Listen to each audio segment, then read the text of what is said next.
ஜெய் ஸ்ரீராம். திருப்பாவை 20 தமிழில். 33 அமரருக்கு.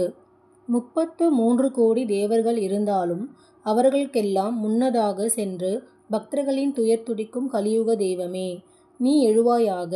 நேர்மையானவனே, ஆற்றல் மிக்கவனே, பகைவர்களுக்கு வியர்வை பெருக்கெடுக்கும்படி செய்யும் தூயவனே, துயில் எழுவாயாக. பொற்கலசம் போன்ற மென்மையான சன்னங்களும் பவளச் செவ்வாயும் சிற்றிடையும் கொண்ட நப்பினை பிராட்டியே, லக்ஷ்மிக்கு நிகரானவளே, துயில் எழுவாயாக. எங்களுக்கு விசிறி, கண்ணாடி ஆகியவற்றையும் உன் கணவனாகிய கண்ணனையும் தந்து இப்போது எங்கள் அருள்மழையில் நனையச் செய்வாயாக. கண்ணனின் திருக்குணங்களையும் நப்பினையின் அழகையும் வர்ணிக்கிறார்கள் ஆயர்குலப் பெண்கள். கண்ணன் கடவுள். அவள் எல்லோருக்கும் பொதுவானவன். அவன் நப்பினைக்கு மட்டும் சொந்தமானவன் என்று எடுத்துக் கொள்ள முடியாது என்பதால் அவனையும் கேட்கிறார்கள். உக்கமும் தட்டொலியும் ஆகிய விசிறியையும் கண்ணாடியையும் ஏன் கேட்கிறார்கள்?